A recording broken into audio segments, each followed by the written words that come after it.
Hello everyone, welcome back to the New Hampshire Business Show. My name is Chris Pastrana, and today we're here with Nicole Carrier from Throwback Brewery. How's it going? Good. Hi, Chris. Thanks for having me. Absolutely. Thanks for coming out and bringing beer. Always. Yeah, just so you guys can see, you got a nice little beer right here, and there's another one. It's awesome. So tell me a little about yourself. Sure. I'm one of the co-founders and owners of Throwback Brewery. We're in Northampton, New Hampshire. We got going... it's been like 7+ years. Wow. One of the first small nano breweries in the state. Brewery number 13. There are over 75 breweries now. Yeah. This has been like a crazy ride, not just in New Hampshire, but across the country for the past, 5, 6, 7 years. We're pretty unique. We have not only a brewery and a restaurant, but also a 12-acre farm. And we source about 50% of the produce for our kitchen from our farm. Oh, wow. Yeah, and we are also pretty unique in that we try and get everything from within 200 miles for the beer. So a lot of that is trying to get malt that's malted within New England and using ingredients from New England as well. Okay. Okay, so there's a lot there to go over. Yeah, there's a lot, yeah. So, because I'm from Manchester, Okay, where yeah. I kind of do my thing, and there's a lot of little craft breweries brewing up Yep. everywhere. Yep. So, but you guys are way earlier than that. Yeah. That's kind of cool. Yeah, it is cool. In fact, I'm the president of the New Hampshire Brewers Association, so I get an opportunity to talk to a lot of brewers, and it's funny, a lot of them have indicated, they definitely watched what we were doing to see if it would be successful. And if the model that we started with of having a small nano brewery with a tasting room would be able to be something that was sustainable. So, things have changed a lot over the past couple years, but we still feel like a relatively new business, but there's so many more new businesses out there than us. Yeah, because that's actually pretty common for what you were saying, where you got like the brewery and you got a little tasting room up front. Yeah. That's kind of what I see a lot. Are you guys in like your own little industrial complex type thing, or do you have your own standalone place? Oh, no, we have a full farm, 12 acres. Okay. We started in a warehouse space 7 years ago, and then this gorgeous farm came up for auction. It's just a quarter of a mile from where we started. Yeah. And on our 4th birthday, we moved in there and opened the restaurant. Wow. So we started with a 3-barrel system, moved to a 15-barrel system. But people can sit outside, and like today's a gorgeous day, right? Yeah. Sit outside in the beer garden. We have goats, we have donkeys, we have chickens, we have geese. So kids like to come and see the animals, and it's a pretty unique experience. That's really cool. And you're right, I haven't heard that anywhere in the state yet. Yeah. It's probably because you guys are so much further along. So what's it like having, I guess, all of this running out of a farm? That's pretty cool. It is. It's cool. Yeah, it's just, it's funny. Like we would never have jumped in and done this basically 3 businesses. I mean, technically it's 2 businesses at the same time, but we got the beer thing kind of nailed down, and then we added the food thing, and it wasn't until the past 2 years that we've really been going in earnest with the farm. And I think the key thing for us is just having really strong leaders leading up every area. So Chris is our lead brewer now, and Carrie is our chef. And then now we have Katie and also Jen heading up the farming. So when you have good people in place, it makes it a lot easier to do things like that. Definitely. So, okay, so I'll start with the restaurant. Yeah.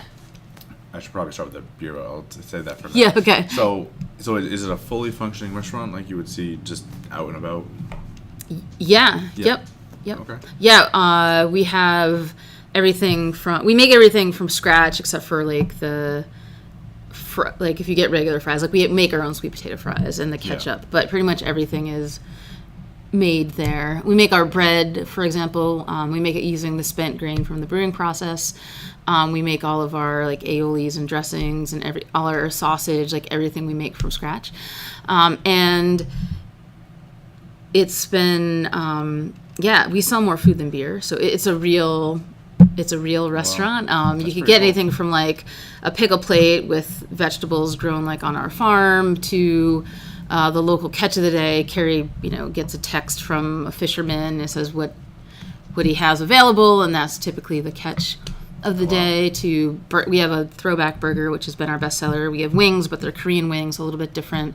We make our own cookies using spent grains. You get like an ice cream sandwich for dinner, or our pastry chef has been making seasonal tarts recently. So yeah, and there's kids options like grilled cheese or peanut butter and jelly, stuff like That's that. cool. Yeah. And you said everything's pretty much made from scratch. Mm-hmm. Yep. That is a really unique approach to something that probably can't be done in a lot of places.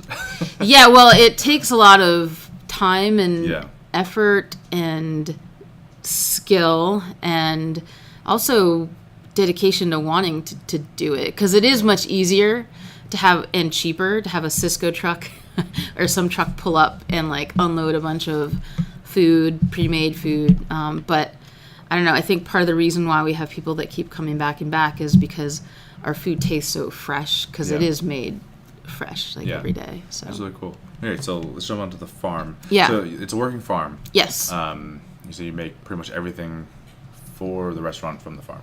We last year was about 50% of the produce.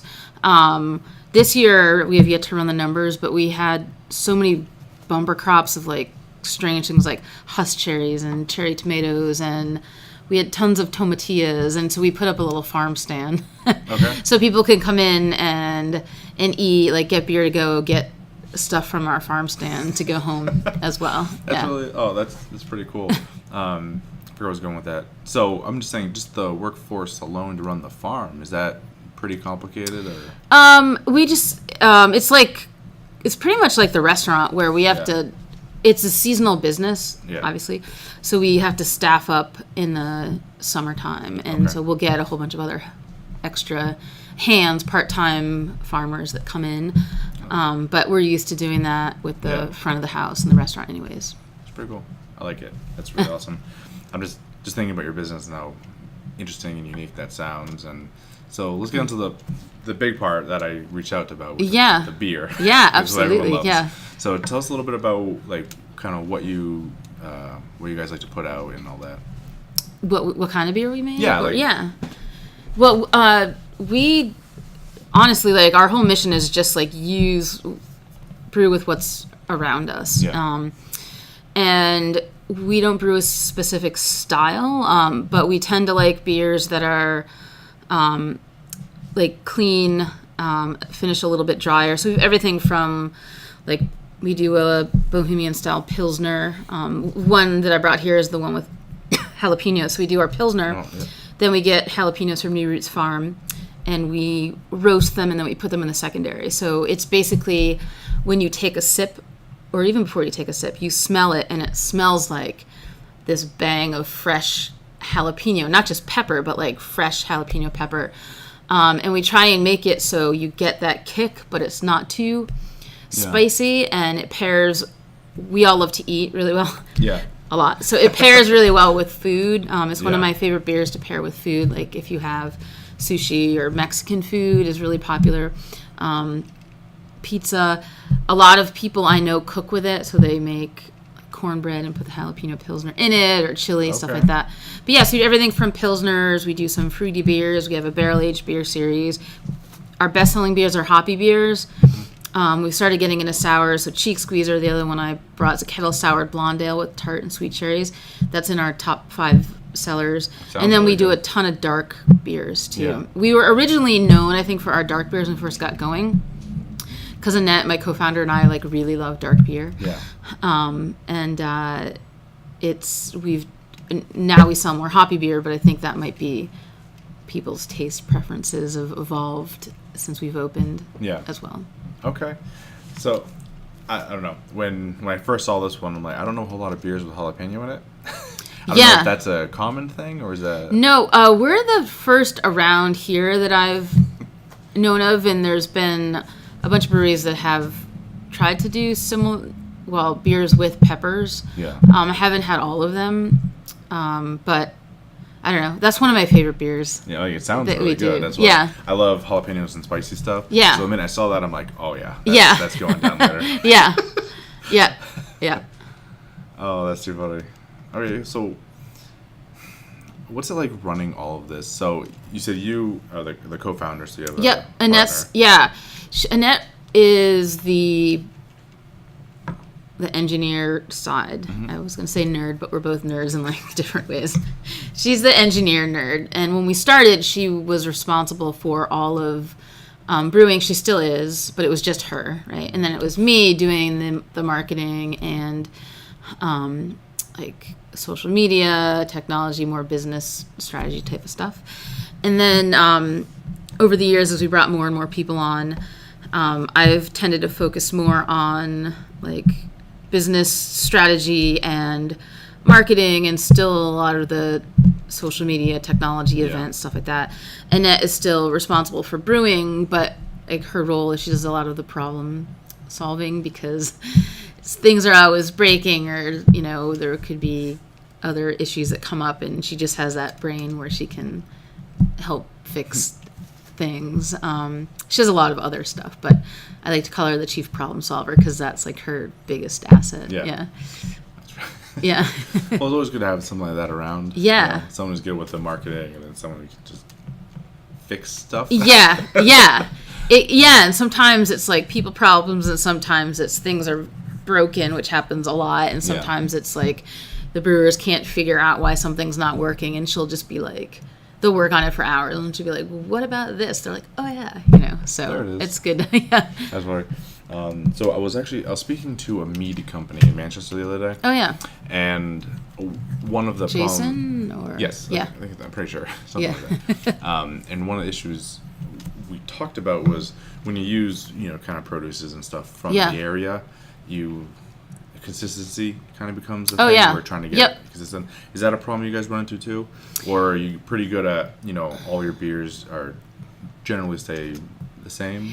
Well, so a lot of, if we do one of our straight up beers, like our Pilsner, for example, we get Pilsen malt from my cousin Andrew, who runs Valley Malt. They're the first small malting company on the East Coast, and she's been doing Pilsen malt for like 8-9 years, and it's pretty consistent, and she tends to use the same type of grain.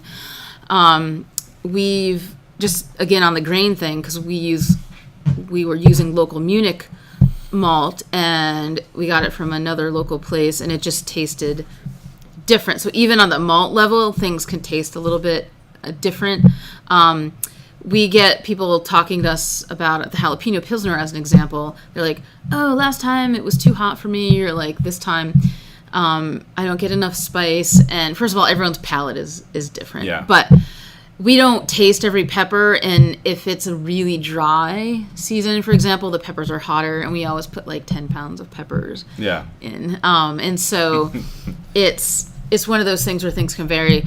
The nice thing about having a brew pub is that if something is a little bit different than our core recipe, like we can rename it if we want to, or so we have so many new people coming in that it's not like differences in the core ingredients make it bad. It just makes it slightly different, than sometimes the desired is. But if it's a great product, we still sell it. Yeah. People happily consume it. Oh, I'm sure they would. Yeah. I mean, I've drinking beer that's awful just because I want to get drunk. Back in my earlier years. Right? Yeah. So, yeah, I guess that's funny. I had another question. I forgot what it was, though. I don't know. Whatever.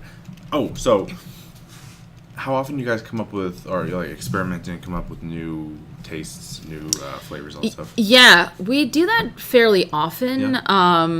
And it depends on what, like in the summer, we do this series called Hop and Summer Series, where we do 4 different beers that are have some sort of hop component to it. So this year we did a Brute IPA, which is a newer style of IPA, and that was actually in collaboration with our solar company. Yeah. And it was called Enjoy the Sun, and proceeds go to Southeast Land Trust, New Hampshire. We were approached by the Black Ale Project, which Dave Pappas started to help breweries make black beers that some of the proceeds, or however much the brewer wanted to donate, would go to a veteran's cause. So we just did a black Kolsch for that. And we always have this series, I might rename it this year, but called Unafraid of the Dark. And we've been doing it for 7 years, and we do one brand new dark beer like every 2 weeks, January through the end of March. That's been a lot of fun for us. And then all the stuff in between that we just experiment with. And a lot of those experiments have become beers that we do year round. So, for example, we did a beet wit once for one restaurant and one event, and people kept talking about it. And so now it's amazing how many emails and social media requests we get for the beet wit. So we've been doing that for the past, I think, like 5 years. Oh, wow. Yeah. That's pretty cool. I like that. So I was speaking with, Michael Hopley Pierce? I don't know if you know him. Yeah, I know him, yeah. Yeah, so we were talking about kind of what he saw as a possible bubble in, there's a lot of breweries coming out now, and do you see that causing any issues down the road? I mean, because you've been established for a while. Yeah. Do you think like the constant new stuff is helpful, or? It's interesting because I think there's still growth in the market. I just think it's different than what it used to be. I mean, I think earlier on there was opportunity for brewers to start and become regional brewers really quick, like Newburyport or Smutty Nose type of thing. Okay. And then it's been the proliferation of nano breweries, and if people want to just have like a 1 or 2 person gig where you're selling most of it out of your tasting room and right to your surrounding community, I think there's always going to be a need for that. Like, people are looking for like having that same model, but more of like a restaurant like we do. I think you never hear people say, oh, there's like too many restaurants, or oh, there's too many wineries, and there aren't as many breweries as there are restaurants or wineries yet. So I still think, like, if people take the model of, I'm going to put my roots down and be community oriented and serve food and be a welcoming place for my community to come in, I think that's what we've done, and it seems to be a model that has worked. I think it'd be interesting to know what Michael said, but I think where the competition is for shelf space, because once you have so many more, like the amount of different beers out there, I wouldn't want to be a beer buyer nowadays. I think it'd be completely overwhelming, and but you're competing for tap lines and competing for shelf space, and that's also, if you distribute or you sell wholesale, then you're not keeping all of your margins. So I think that's a model that's going to be tough if that's a model that businesses start and only rely on that model. Okay, cool. I like it. Yeah. So people want to learn a little more. Come see where they. A couple things. They can check out our website, throwbackbrewery.com. It lists not only a location, which is 7 Hobbs Road in Northampton, New Hampshire, but it also lists, we always have events going on, live music, we have cribbage tournaments, we have book club, we're doing, we always do something at the end of October, like a Halloween harvest fest, we do pig roast, so if they want to check out what we have going on, they could go to our website or follow us on Twitter or Instagram, and it's Throwback without the vowels, so it's THRWBCK, or Facebook is just Throwback Brewery. And I think that's all the most easiest ways to find us. Yeah. And I know you had mentioned earlier, kind of before interview, that Wednesdays are like your Mondays. So what are your hours typically? Yeah, our hours, the restaurant is open Wednesdays 4 to 9. And then Thursday, Friday, Saturday, 11 a.m. to 9 p.m. And then Sunday, 12 to 7. Okay. Yep. Cool. And that's if you Google us, we always keep the hours updated on Google, or it's right at the top of our website, so people can always check to see if we're open. Yeah. Awesome. Well, thank you so much for joining us. Yeah, thanks, Chris. This is awesome. Cool. Thank you guys so much for watching. Definitely check that out. And I will talk to you all later.